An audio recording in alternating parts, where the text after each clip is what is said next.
BNP chairperson Khaleda জিয়ার সুস্থতা কামনায় বৃহস্পতিবার রাজধানীর আইডিইবি মিলনায়তনে দোয়া ও ইফতার মাহফিলের আয়োজন করে diploma engineers association of Bangladesh. প্রধান অতিথির বক্তব্যে বিএনপির স্থায়ী কমিটির সদস্য আমির খসরু মাহমুদ চৌধুরী বলেন, অনেকের অনেক মত থাকবে, সহনশীল থেকে সিদ্ধান্ত নিতে হবে ভোটের মাধ্যমে।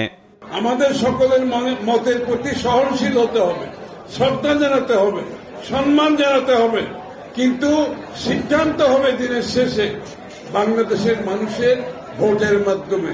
রাজনৈতিক সংস্কৃতি বদলাতে হবে। আমরা সাংঘর্ষিক রাজনীতির দিকে যেতে পারবো না।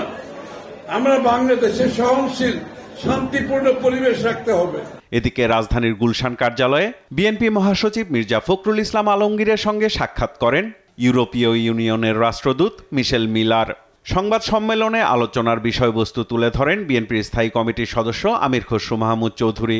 সাংবাদিকদের বিভিন্ন প্রশ্নের উত্তরও দেন তিনি। সবাই ধারণা ডিসেম্বরের মধ্যে নির্বাচন হলে আমরা সঠিক হতে থাকবো। গণতান্ত্রিক অর্ডারটা ফিরিয়ে আনা খুবই গুরুত্বপূর্ণ।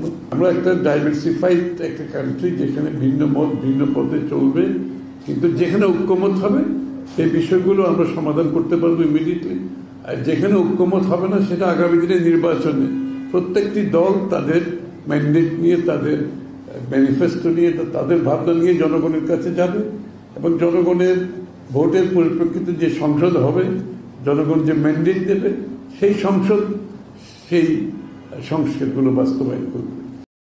রোববার সংস্কার নিয়ে বিএনপির সুপারিশ অন্তর্বর্তী সরকারকে জানানো হবে বলেও জানান আমির খসরু মাহমুদ চৌধুরী। রোববারে সাবমিট করার পরে আলোচনায় চলে আসবে। সাইফুল রিপন, দেশ টিভি, ঢাকা।